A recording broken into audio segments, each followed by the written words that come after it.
आज हमारे साथ हैं प्रेम रावत जी। प्रेम जी, आपके बारे में बहुत कुछ सुना जाता है।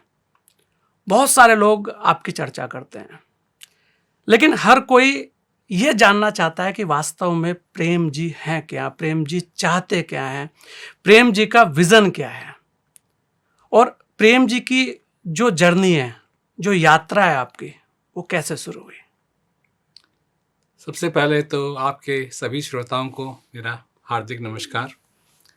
और ये मौका मिला है मेरे को अपनी बात कहने का, इसके लिए मैं बहुत खुश हूँ। तो उत्तराखंड से तो मेरा लगाव रहा है। बहुत गहरा संबंध है। और तो जब मेरे को मालूम पड़ा कि आप आ रहे हैं तो मेरे को अच्छा लगा कि ये मौका मिले। ये हमारे लिए बड़ी सौभाग्य की बात है कि आप आज हमारे चैनल पे हैं और हमें एक लाइव इंटरव्यू आप दे रहे हैं। तो मैं आपके प्रश्न को इस तरीके से रखना चाहता हूँ, इसका जवाब कि एक समुद्र है जी। और उस समुद्र में न जाने अनगिनत बूंदें हैं और उन बूंदों में से मैं एक बूंद हूँ। अभी मैं समुद्र में नहीं हूँ, मैं बूंद हूँ और एक दिन मेरे को उस समुद्र में जाके मिलना है और यही हाल सबके साथ होना है। अब बात यह है कि जब मैं समुद्र में हूँगा तो मैं बूंद नहीं रहूँगा, मैं समुद्र बन जाऊँगा। आप उसका एक पार्ट हो जाएंगे। कोई हिस्सा नहीं है, समुद्र समुद्र है। हम तो उस हिस्सों में बोल देते हैं पैसिफिक ओशन, अटलांटिक ओशन, वो उसका कोई हिस्सा नहीं है, वो सब एक सम है। और जब तक मैं बूंद हूं तो मैं समुद्र नहीं हूं, परंतु मेरे अंदर एक समुद्र है।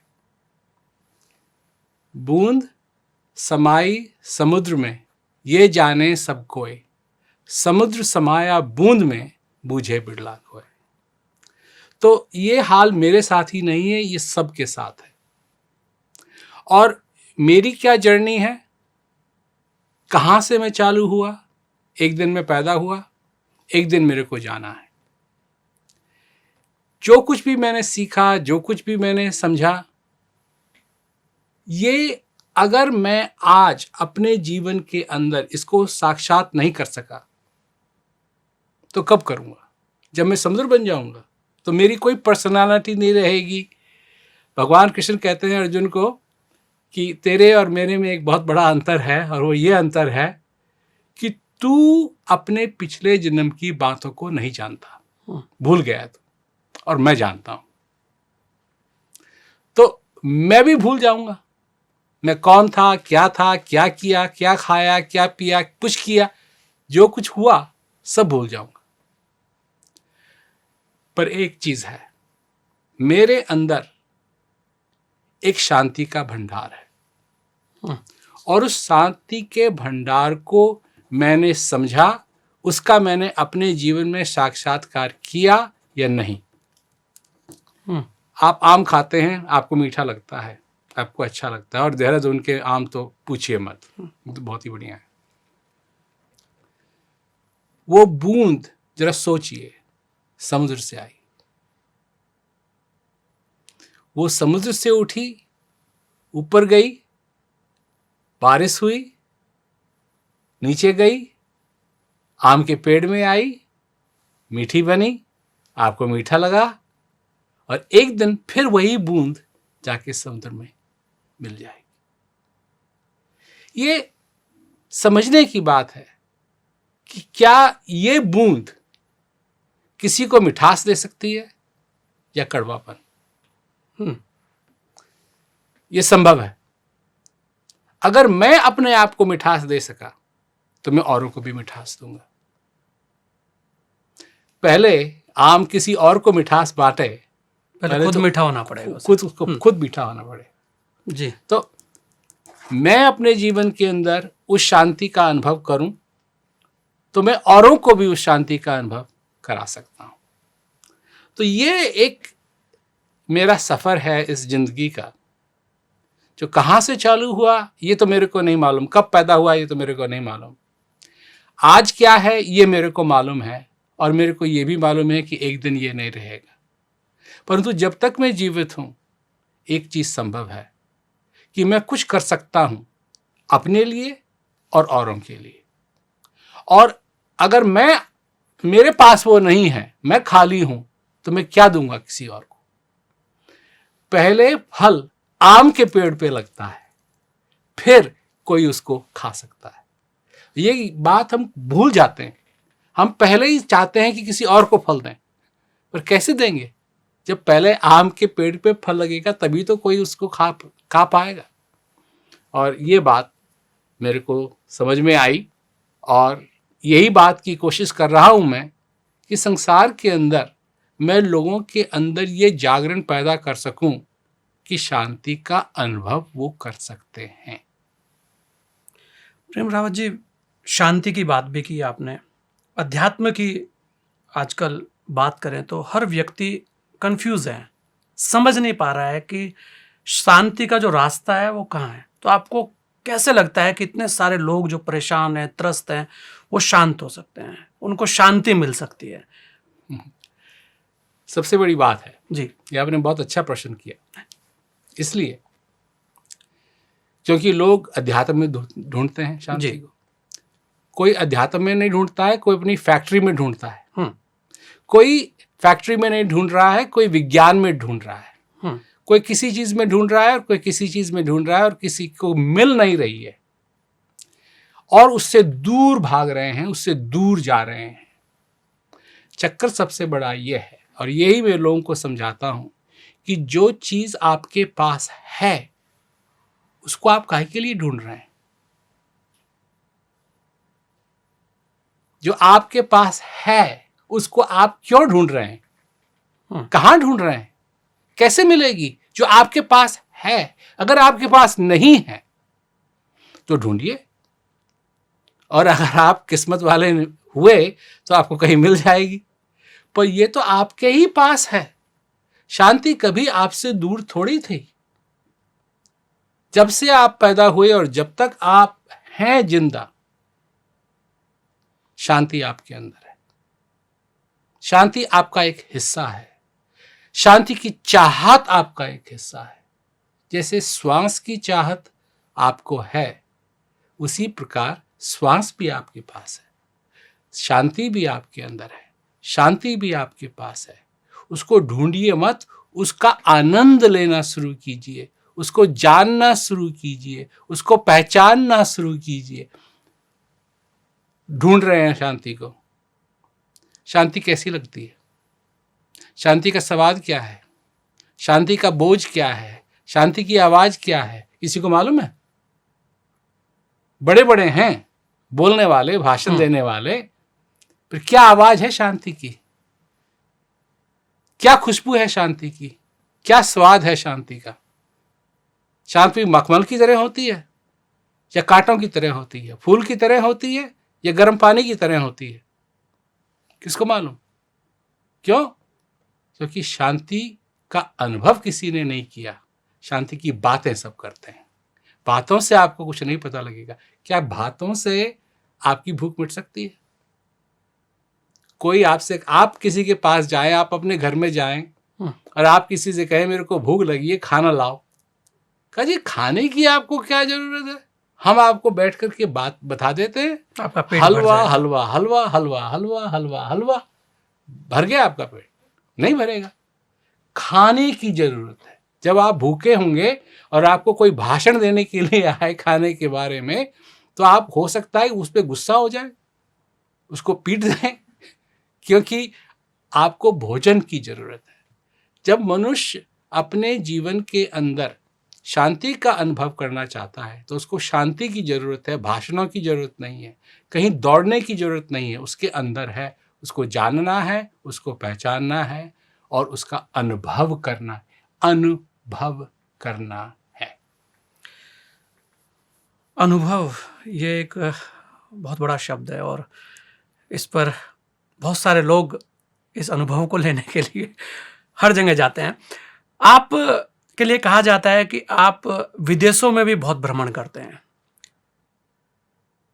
मैं पूछूंगा प्रेम रावत जी की आज के दौर में अगर हम देखें, क्योंकि कोविड के बाद से जो चीज़ें चेंज हुई हैं, आपने बड़े अच्छे से देखी होगी, आपसे ज़्यादा अनुभव उस चीज़ का शायद ही किसी को हो, क्योंकि आप बहुत सारी चीज़ें जानते हैं।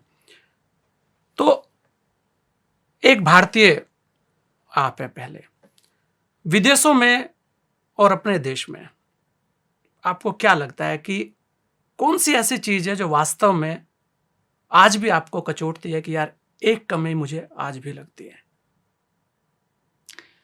मैंने जितनी मेहनत की है, मैं चाहता हूं कि मैं उससे भी ज्यादा मेहनत करूं। जो मेहनत पे संतुष्टि है वो नहीं होनी चाहिए। नहीं नहीं, मैं तो संतुष्ट नहीं हूं। मैं तो और कर सकता हूं और करने की इच्छा है मेरी, और इसीलिए मैं और जगह जाना चाहता हूं। अब मेरे को तो ये लगता है कि एक दिन में 24 घंटे कम हैं और एक साल में दिन 12 महीने कम हैं, क्योंकि जरूरत है हम लोगों को इस बात को समझने की कि मृग नाभि कुंडल बसे, मृग ढूंढे वन माय, ऐसे घट घट ब्रह्म है दुनिया जानत नाय। हम भाग रहे हैं टेक्नोलॉजी के पीछे, टेक्नोलॉजी वाले भाग रहे हैं हमारे बटवे के पीछे, और ये बड़ा तमाशा बना हुआ है सारे संसार के अंदर। इतने, देखिए ये आता है न्यूज में कि किसी ने $6 बिलियन खो दिए। आपको मालूम है $6 बिलियन कितने होते हैं? मैं तो सोच भी नहीं सकता कितने होते हैं। कैसे खो दिए? मतलब इतनी बड़ी चीज। अब कोई आपसे कहे कि मेरा हाथी खो गया, अरे हाथी खो गया, अब एक सुई खो गई तो हम मान सकते हैं। हाथी खो गया तो हम कहेंगे कि तुम्हारा दिमाग खराब है। $6 बिलियन खो गए, कैसे खो गए? कहां भाग गए? कौन लेके भाग गया? किसने चोरी कर ली? परंतु ये हाल है इस दुनिया का। $6 बिलियन थे तब ना, किसी ने कह दिया कि $6 बिलियन हैं तो हो गए, और नहीं है तो नहीं हो गए। क्या है? क्रेडिट। क्रेडिट लेटर, एक किसी ने चिट्ठी लिख दी, उसमें लिख दिया कि आपकी वर्थ ये है, आपकी वर्थ ये हो गई। एक जमाना था कि जब $1 भी अगर छपता था तो उस रुपए का चांदी भर का उसका हिसाब होता था, तो उसके अंदर ही वो क्या कहते हैं। और जब निक्सन प्रेसिडेंट था तो उसने ये सब खत्म करवा दिया अमेरिका में। तो उसके बाद लोग छापने लगे, अब छप रहा है सब जगह। तो लोग भाग रहे हैं, कोई कहीं भाग रहा है, कोई कहीं भाग रहा है, कोई कहीं भाग रहा है, और जिस चीज की सबको तलाश है उसके इस पीछे कोई नहीं भाग रहा है। वो है शांति। हम नहीं कहते कि आपको बिजनेस में सक्सेसफुल नहीं होना चाहिए, होना चाहिए, होना चाहिए, परंतु इसका यह मतलब नहीं है कि आपको तंदुरुस्त नहीं होना चाहिए।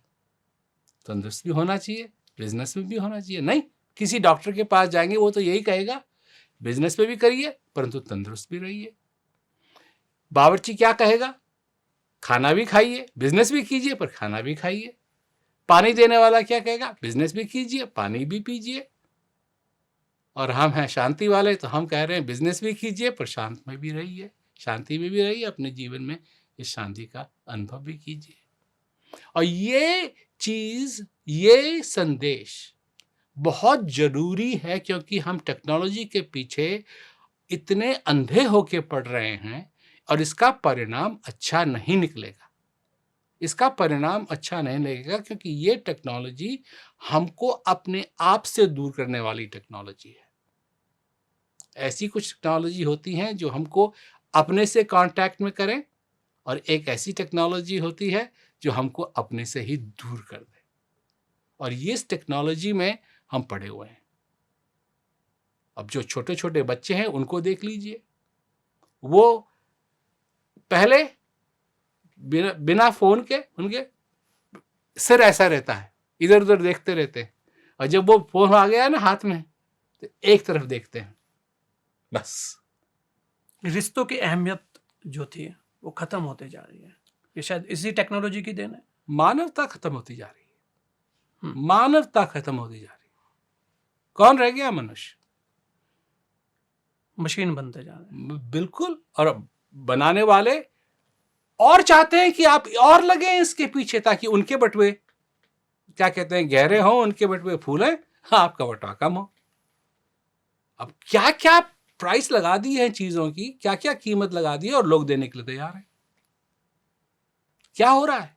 कौन कह रहा है कि ये गलत है? कोई नहीं कह रहा है कि ये गलत है। सब लगे हुए हाँ हाँ हाँ हाँ हाँ। क्या है?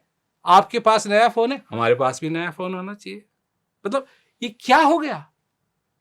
होना तो ये चाहिए कि आप चमक रहे हैं, हमको भी चमकना सिखा दो। आपके पास शांति है, हमको भी शांति सिखा दो। आप खुश रहो, हमको भी खुश होना सिखा दो। वो क्या हो गया? अब लोगों को परवाह ही नहीं है इन सब चीजों की। अब सिर्फ एक चीज हो गई है, सब पड़े हुए हैं, भाग रहे हैं, भाग रहे हैं, भाग रहे हैं, भाग रहे हैं। कहाँ जाना है किसी को नहीं मालूम, पर भाग रहे हैं। बिल्कुल, चारों तरफ भागदौड़ चल रही है। प्रेम जी, अगर मैं ये कहूँ कि प्रेम रावत जी भारत को किस नज़रिए से देखते हैं, क्योंकि आपका जो अनुभव है वो बहुत ज़्यादा है। आज जो माहौल चल रहा है, जिस टेक्नोलॉजी की आपने बात की है, उसके अलावा भी बहुत सारी चीज़ें, कोविड के बाद से जो चीज़ें आई हैं, हर कोई त्रस्त है। अगर आप से बात की जाए तो, क्योंकि आप हर विषय पर बात रखते हैं, बेबाक बोलते हैं, तो अगर आपका नज़रिए से देखें तो आज भारत को आप किस नज़रिए से देखते हैं? मैं उसी नजरिए से देखता हूं जो मैंने देखी है पहले से ही। क्योंकि यहां की सभ्यता में टॉलरेट करना सबसे बड़ी हिंदुस्तान की ताकत है। जब हिंदुस्तान के नागरिक टॉलरेंस को एक्सरसाइज करते हैं, ये नहीं है कि तू ऐसा है, तू ऐसा है, तू ऐसा है, पर एकता देखते हैं। जो एकता है, दरअसल में जो एकता है हिंदुस्तान में, और ऐसे ऐसे समय, गलत समय में वो एकता लोगों को, हिंदुस्तान के लोगों को मुसीबतों से दूर लाई है। अगर किसी के पास माइक्रोफोन है, माइक्रोफोन स्टैंड है और दो भूपू लगे हुए हैं, तो कुछ भी कह देंगे लोग। परंतु जो एकता है हिंदुस्तान की, जब हिंदुस्तान उसको एक्सरसाइज करता है, तो चाहे कोई भी हो, कोई भी हो, उसके आगे टिक नहीं सकता। इतनी ताकत है उस चीज में, उस एकता में। और वही एकता को हम बार बार भूल जाते हैं। तो ये हम लोगों का दुर्भाग्य है, और ये हमारा सौभाग्य है कि हमारे को एकता की ताकत मालूम है। ये हमारा सौभाग्य है, और दुर्भाग्य ये है कि हम भूल जाते हैं। आज भारतीय संस्कृति, भारतीय सभ्यता, इसे लेकर बहुत चर्चाएं होती हैं। क्या कहेंगे प्रेम रावत जी से लेकर? एकता, दया सबसे बड़ी सभ्यता है। जब हिंदुस्तान के लोग एक दूसरे को दया के दृष्टिकोण से देखते हैं, ये तो हिंदुस्तान की बात कर रहा हूं मैं, किसी भी कोने में चले जाओ इस संसार के, जब दया से देखते हैं तो सब कुछ बदल जाता है। हमारे पास एक एजुकेशन प्रोग्राम है, पीस एजुकेशन प्रोग्राम जी। उस पीस एजुकेशन प्रोग्राम में अभी उसके जो नंबर्स अगर देखें तो 775 करेक्शन फैसिलिटीज़ में वो प्रोग्राम चल रहा है। 775 फैसिलिटीज़ में वो चल रहा है। 1 लाख से ज़्यादा लोग उस प्रोग्राम से निकल चुके हैं, और 40 देशों में ये प्रोग्राम है। तो ये प्रोग्राम चालू हुआ उन लोगों से जो जेल में थे। अब तो वो क्या कहते हैं, पुलिस में है, मिलिट्री में है, सब जगह है, पर उनसे चालू हुआ जो जेल में थे। अब जो प्रिजन में हैं लोग, और क्या कहते हैं, उनकी कितनी आशाएं हैं, क्या उनके लिए रह गया, निराश हो जाते हैं। परंतु जब वो अपनी तरफ देखते हैं तो उनके जीवन में एक आशा का फूल पैदा होता है कि नहीं, ये ठीक है, हमने जो किया वो गलत किया और उसकी वजह से हम इस जेल में हैं, परंतु अब अच्छा सोच के, अच्छा करके हम यहाँ से आगे चल सकते हैं। और जब उनको ये थोड़ी सी ये राहत मिलती है कि हम ये सोचें कि अच्छा हम क्या करें अपने लिए, हम अपने लिए बदलाव ला सकते हैं, चाहे कोई और अपने लिए बदलाव लाए या न लाए, हम तो अपने लिए बदलाव ला सकते हैं। जब वो इस बात को समझने लगते हैं तो उनकी दुनिया सारी पलटने लगती है। तब वो निराशा से आशा में आते हैं। ये बात मैं आपको इसलिए सुना रहा हूं क्योंकि यही बात जो जेल में नहीं है उनके लिए भी लागू है कि हम निराशा से आशा में आए। लोग हैं जो दुखी हैं, कई दुखी लोग, ये आपका क्या कहते हैं, ये जो इंटरव्यू है वे भी देखेंगे। दुख है उनको किसी कारण, मैं नहीं जानता, और मैं ये नहीं कहना चाहता कि कोई दुख नहीं है उनमें, नहीं, दुख है, मनुष्य दुखी होता है, ये उसकी प्रवृत्ति है। परंतु उस समय जब वो दुखी है, इसका वो मतलब नहीं कि उसके हृदय में सुख नहीं है। उसके हृदय में चाहे बाहर कितना भी अंधेरा हो, उसके हृदय में प्रकाश तब भी है। चाहे कितना भी अंधेरा हो बाहर, एक झलक वो अपने अंदर देखे तो उसको जलता हुआ दिया दिखाई देगा।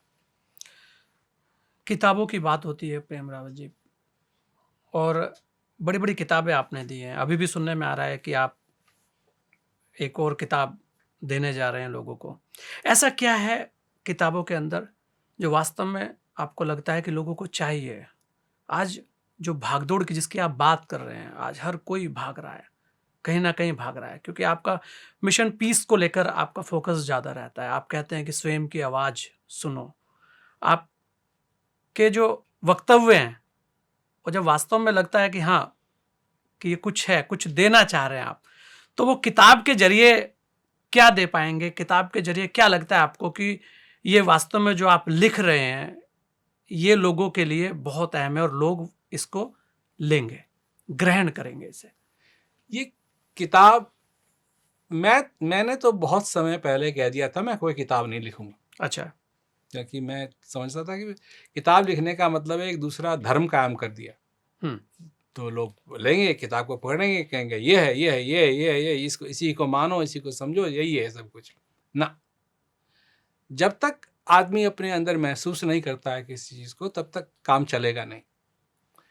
तो ये किताब मैंने इसलिए लिखी कि लोगों ने कहा कि जी आप अपने जो आपके एक्सपीरियंस हैं, जो आपके अनुभव हैं, उनके बारे में लिखिए। तो हमने उस चीज़ को लेकर के कि देखो, कोई भी व्यक्ति हो वो अपने अंदर की तरफ झांकना सीखे। बाहर झांकना तो देख लिया और उससे क्या मिलता है वो भी देख लिया। ये नहीं है कि सुख चैन नहीं मिलता है, मिलता है, सिर्फ एक बात है, टेम्पररी है। वो तो ये वाली बात हो गई कि आपके पास एक कार है, उस कार में 4 चक्के हैं और सारे चक्कों में क्या कहते हैं, हवा चाहिए। अब बिना हवा के वो चलेगी नहीं ठीक ढंग से, और हवा उसमें आप डालें और 15 मिनट के बाद हवा फुस, तो कैसे चलेगी गाड़ी आगे? बड़ी मेहनत करनी पड़ेगी, हर 15 मिनट के बाद रोकना पड़ेगा, फिर टायरों में हवा डालनी पड़ेगी। ये हालत है इस दुनिया की। और अंदर की क्या हालत है? अंदर आपको फुसफुस की जरूरत नहीं है, अंदर सॉलिड है। इस चीज को लेकर के ये किताब लिखी गई है। मतलब आपके अनुभवों ने आपको लेखक बना दिया, हाँ। ये कहा जा सकता है। नहीं, लेखक मैं तो हूं, मनुष्य हूं तो मैं बूंद, हाँ, और उस समुद्र से निकली हुई बूंद हूं, पर उस बूंद ने कुछ लिख दिया है, कुछ लिख दिया है। इसका मैं टाइटल देख रहा था, स्वयं की आवाज। तो ये स्वयं की आवाज क्यों चुना आपने? क्योंकि हम चलते हैं आवाज़ों पे। हाँ। जो दुनिया ने हमारे दिमाग में आवाज़ें डाली वो आज भी हमको याद है। जो हमारे माँ बाप ने हमको कहा वो भी आज भी हमारे को याद है। बेटा तू ध्यान दे के पढ़, नहीं तो तू इस जीवन में फेल हो जाएगा। वो गूंजती हैं आवाज़ें। जो मास्टर ने कहा स्कूल में वो गूंजती हैं आवाज़ें। जो किसी दोस्तों ने कहा वो गूंजती हैं आवाज़ें। मैं पूछता हूं क्या आपकी हृदय की भी कोई आवाज है जो आपके अंदर गूंजती है? कैसे हो सकता है कि ये सारी बाहर की आवाजें गूंज रही हैं और अंदर की जो आपकी सच्ची आवाज है वो नहीं गूंज रही है? ये दो चीजें हैं इसमें। एक तो ये कि जो बाहर की आवाज जो हमको पसंद नहीं है इसको तो हम रुई लगा के बंद कर सकते हैं, पर ये जो कानों के बीच की आवाज है इसको कैसे बंद करेंगे? इसके लिए तो कोई रुई नहीं लगा सकते, इसके लिए कोई ईयर प्लग नहीं लगा सकते। और ये वो आवाजें हैं जो हमारी अपनी नहीं है। हमारी अपनी आवाज क्या है और उसको सुनना कितना जरूरी है।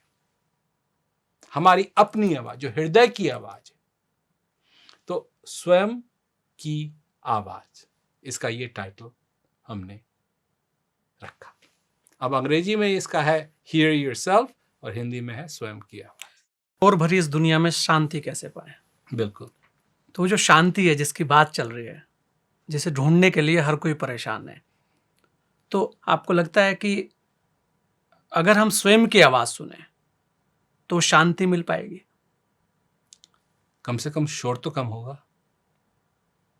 शोर की वजह से हमारी अपनी आवाज डूब रही है।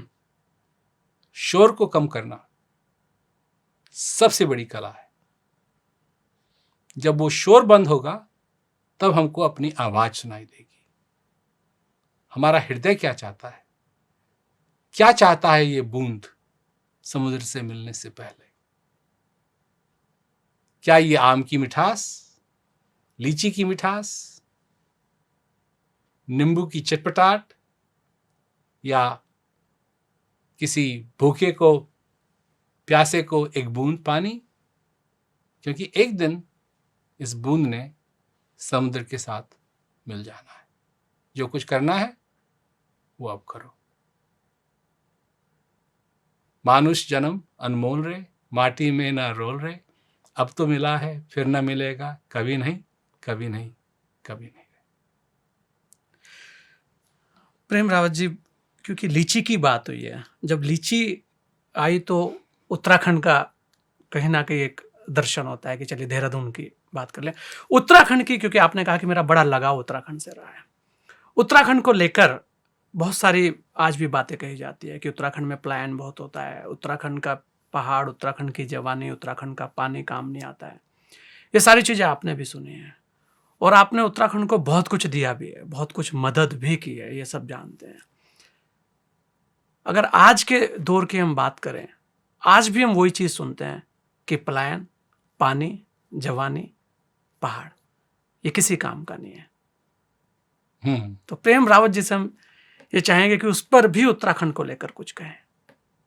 नहीं, कोई चीज बेकार हो और कोई चीज किसी के काम आए, इसकी एक कहानी है छोटी सी जी। तो एक बार एक राजा ने अपने माली को कहा कि ये एक बाग है ऊपर और इसको हटाओ और एक नया बाग यहाँ सुंदर लगाओ, उसमें खूब फूल लगे हों, ऐसा करो। तो वो जगह जहाँ राजा ने कहा कि बाग लगाओ वो बहुत ऊपर था। तो माली को नीचे ले जाना पड़ता था, बहुत नीचे, और नीचे नदी थी और वहाँ से वो पानी लाता था। तो उसने एक बांस लिया और आगे एक मटका बांधा, पीछे एक मटका बांधा, और वो रोज नीचे जाता था, दोनों मटकों को भरता था, ऊपर पानी लाता था, उसने फूल लगाए और धीरे धीरे करके वो बाग बहुत सुंदर बनने लगा। एक दिन पीछे वाला जो मटका था उसमें एक पत्थर लगा और उस मटके में सुराख हो गया। सुराख हो गया तो पानी उसमें डटे ही नहीं, तो वो जो नीचे नीचे जाए और फिर वहाँ से पानी लाए तो सारा पानी उसमें से निकल जाए। तो एक दिन माली ने मटका रखा, दोनों में मटके रखे नीचे, और वो चले गया कुछ पानी पीने के लिए। तो जो आगे वाला मटका था वो पीछे वाले मटके से बोलता है, तू किसी काम का नहीं है, तो किसी काम का नहीं है, तेरे में छेद हो गया है, और अब तू इस क्या कहते हैं मैदान में, इस क्या कहते हैं जगह में तू पानी नहीं ला सकता, और ऐसा दिन आएगा कि माली तेरे को फेंक देगा क्योंकि तू बेकार है। तो जो पीछे वाला मटका था वो रोने लगा। तो इतने में माली आया। माली ने उस मटके को देखा, कहा क्यों रो रहा है तू? कहा मैं अब किसी काम का नहीं रहा, मेरे में छेद हो गया है और मैं पानी नहीं ले जा सकता। तो माली हंसने लगा, काय के लिए परेशान होता है, देख मैं तेरे को कुछ दिखाता हूं। तो वो ले गया रास्ते से और कहा देख दोनों तरफ इस रास्ते के फूल लगे हुए हैं, जानता है क्यों? ये तेरी वजह से लगे हुए हैं। वो जो राजा का क्या कहते हैं बनाया हुआ है, वहां जो फूल हैं उनको तो सिर्फ राजा के जो मेहमान हैं वो देख सकते हैं, परंतु ये जो रास्ता है इसमें लोग आते हैं जाते हैं, और वो सब इन फूलों को देख करके, इस सुगंध को सूंघ करके मस्त होते हैं। और ये सब फूल तेरी वजह से लगे। जब तेरे में छेद हुआ तो मैंने कहा कि क्या फेंक दूं उस मटके को? तब मेरे को ध्यान आया, क्यों फेंकूं? इस तेरे को भी मैं पानी से भरता था और मैंने तेरे को घुमा दिया इस तरफ, तो ताकि जब मैं नीचे से ऊपर आऊं तो तू सड़क के किनारे पानी दे। तब ये फूल उगना शुरू हुए तेरी वजह से। तू निकम्मा नहीं है, तू बहुत काम का है। बस इतनी बात है कि राजा के गार्डन में तेरे फूल नहीं हो रहे हैं, इस सड़क पे हो रहे हैं, परंतु कितने हजारों लोग इसका आनंद लेंगे। वहां तो सिर्फ वही लोग आएंगे जिनको राजा बुलाएगा। कोई भी चीज बेकार नहीं है, कोई भी चीज बेकार नहीं है। अगर हमको लगता है कि कोई चीज बेकार है तो हम क्यों ना ऐसा कुछ करें ताकि वो चीजें बेकार न हो। पहाड़ हैं, पहाड़ कुदरती हैं, मनुष्य के बनाए हुए नहीं है। कुदरत ने ये बनाए हैं, इनका आनंद सभी लोग लें। अब मेरे को आप मालूम है अच्छी तरीके से, और जो आप कह रहे हैं और वो बात बड़ी पॉलिटिकल बन सकती है बहुत जल्दी और पॉलिटिक्स में मैं अपने पैर नहीं डालता, पॉलिटिक्स में मैं अपने हाथ नहीं डालता। मेरे को तो सिर्फ एक बात मालूम है, पॉलिटिक्स एक चीज है कि लोग उस तरफ, पॉलिटिक्स बढ़िया लगती है लोगों को क्योंकि वो किसी के ऊपर अपनी उंगली डाल के कह सकते हैं कि ये उन्होंने किया। पर जब एक उंगली आपकी उनकी तरफ जा रही हो तो यह याद रखें कि कितनी उंगली आपकी तरफ जा रही है। आप कोई भी हो, आप क्या कर रहे हैं उसके लिए आप भी तो कुछ कीजिए, कुछ ना कुछ जो आपसे बन पड़े आप कीजिए ताकि लोगों का भला हो। बिल्कुल करना भी चाहिए। मैं 2 सवाल आपसे और लूंगा। अध्यात्म की बात हुई है, शांति की भी बात हुई है। आपने ये रास्ता क्यों चुना? क्या लगा आपको कि मुझे वास्तव में शांति बांटनी चाहिए या मैसेज देना चाहिए लोगों को कि भाई ये भाग जो रहे हो आप, रुक जाओ, कहीं ना कहीं अपने आप को पहचानो? ये रास्ता मैंने इसलिए चुना क्योंकि इसका अध्यात्म से कुछ लेना देना नहीं है। ये विश्वासों में नहीं है, ये अनुभव में है। पहली बार हो सकता है आपने ये सुना हो, विश्वास और अनुभव, विश्वास और अनुभव, विश्वास और अनुभव। विश्वास अनुभव नहीं है, अनुभव विश्वास नहीं है। हम्म, अगर आपको अनुभव हो रहा है तो आपको विश्वास की जरूरत नहीं है, और अगर आप विश्वास में फंसे हुए हो तो आप अनुभव के पीछे नहीं भागोगे। पर जब तक आपको अनुभव नहीं होगा, जब तक आपको अनुभव नहीं होगा, तब तक आप अच्छी तरीके से समझ नहीं पाओगे कि ये सब है क्या, शांति है क्या। ब्रह्म का नाम तो हम ले लेते हैं, पर ब्रह्म है क्या ये हम जानते नहीं हैं और समझते भी नहीं है। ब्रह्म समझने वाली चीज नहीं है, ब्रह्म अनुभव करने वाली चीज है। कई चीजें हैं जो उच्चारण करने वाली नहीं है, जैसे रोटी। रोटी खाने की चीज है, रोटी वर्णन की चीज नहीं है, रोटी आरती की चीज नहीं। उसको वहां रखा, उसकी आरती की जाए, इसका ये किया जाए, उसका वो किया जाए ना। उसमें तो सबसे बढ़िया करो, गरम गरम आए उस पर लगाओ या घी या लगाओ मक्खन और उसको खाओ चटनी के साथ। वो उसकी पूजा है, वो उसकी पूजा है। और ब्रह्म की पूजा जो सबके हृदय में विराजमान है, वो क्या है, उसका अनुभव करो। ये रास्ता मैंने इसलिए चुना है क्योंकि इसका अध्यात्म से कोई मतलब नहीं है, ये विश्वासों की चीज नहीं है। मैं विश्वासों के पीछे नहीं जाता हूं, मैं जाता हूं जब तक अनुभव ना हो तब तक कोई फर्क नहीं पड़ेगा। जैसे आदमी अगर बीमार हो जाए, डॉक्टर को विश्वास रखो तुम ठीक हो रहे हो, और उसको दर्द हो रहा है, तो क्या करे वो? डॉक्टर को कहे कि अभी भी दर्द हो रहा है या नहीं? तो विश्वास अनुभव, विश्वास अनुभव, क्या चाहिए, विश्वास या अनुभव?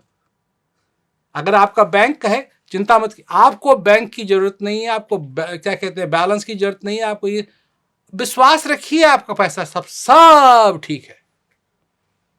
नहीं, आप प्रूफ चाहेंगे कि हमको प्रूफ दो। विश्वास, विश्वास। क्यों अध्यात्म के रास्ते पे हम विश्वास नहीं करते हैं? क्या आपको विश्वास नहीं करना चाहिए? विश्वास ही मनुष्य का फाउंडेशन है, उसकी बुनियाद है। और जब मनुष्य ही अनुभव को भूल जाता है और विश्वासों में ही रह जाता है, तो उसकी वही हालत होती है जो आज इस संसार की हो रही है। क्यों? धर्मों की कमी है संसार के अंदर, अध्यात्म की कमी है इस संसार के अंदर? नहीं, और बनते जा रहे हैं, और बनते जा रहे हैं, और बनते जा रहे हैं, और बनते जा रहे हैं। परंतु कमी है तो अनुभव की कमी है, और वो हम देना चाहते हैं। सब चीज अनुभव से है। बिना अनुभव के आप लिमिटेड है। अगर अनुभव नहीं है आपको उस चीज का, अनुभव नहीं हो रहा है आपको उस चीज का, लिमिटेड होगा। शांति के लिए क्या मैसेज आप देंगे, अगर हम कहें कि हमारे दर्शकों को भी और अपने जो किताब के आपके रीडर्स हैं उनको भी? खुशखबरी, शांति आपके अंदर है। आपको इधर उधर जाने की जरूरत नहीं है, आपके अंदर है। पानी में मीन पियासी, मोहे सनसन आवे हांसी। आपके अंदर है घट में पर दूर बतावे, दूर की बात निरासी। ये तो आपके अंदर की चीज है, और इसका अनुभव कीजिए। ये किताब भी आपको यही बताएगी कि अनुभव कीजिए। पर जरूरत क्या है उस अनुभव की, ये बात इसको भी खोल के बताएगी ये बुक। तो मैं तो कहता हूं कि लोग पढ़ें इस किताब को, क्योंकि जिन लोगों ने पढ़ी है ये किताब, और मैंने लिखी, और जब मैं इसको प्रूफ करने लगा और मैंने जब इसकी ऑडियो बुक बनाई अंग्रेजी वाली, तो पढ़ते पढ़ते मेरे को भी लगा कि मेरा भी जीवन बदलने लगा। इतनी पावरफुल चीज है ये, और मैंने ही लिखी और मेरे को ही प्रभावित करने लगी ये बड़ी पॉजिटिव रूप में। और मैं चाहता हूं कि लोग शांति की तरफ जाएं, अनुभव की तरफ जाएं। विश्वास ठीक है, करें ना करें कोई उससे फर्क नहीं पड़ता है, परंतु जब तक अनुभव नहीं है तब तक दाल में काला है। प्रेम रावत जी, ये बड़े विषय हैं जो आपने आज रखे। स्वयं की आवाज़, हम भी यही कहेंगे कि शोर भरी इस दुनिया में शांति पाने के लिए इसे जरूर पढ़ें। स्वयं की आवाज़ सुननी भी चाहिए जो आपने कही है, और स्वयं की आवाज़ ऐसी है कि बहुत सारे लोग शायद आजकल इस स्वयं की आवाज़ को सुन नहीं पाते हैं। तो हमें आशा उम्मीद रहेगी कि आपकी इस किताब से लोग ये जरूर जाने कि आपके अंदर भी एक आवाज़ है, उसे भी सुने। आज आपने अपना समय हमें दिया, इसके लिए आपका बहुत बहुत धन्यवाद, बहुत बहुत आभार। आपको और आपके श्रोताओं का नमस्कार, बहुत बहुत धन्यवाद। ये थे हमारे साथ प्रेम रावत जी। वैसे तो बहुत सारे लोग कहते हैं कि आध्यात्मिक गुरु हैं, लेकिन वो अपने आप को कहते हैं कि वो एक बूंद है। शांति की बात की है, और वास्तव में उस शांति की हर किसी को आवश्यकता है। एक बहुत अच्छी पुस्तक उन्होंने लिखी है अपने अनुभवों के आधार पर, स्वयं की आवाज। जी हाँ, हर व्यक्ति के अंदर एक स्वयं की आवाज है जिसे उसे सुनना चाहिए। शायद ये एक ऐसी सीख है जो हर किसी को सीखनी चाहिए। इस खास विशेष मुलाकात में इतना ही दीजिए मुझे इजाजत। जय हिंद।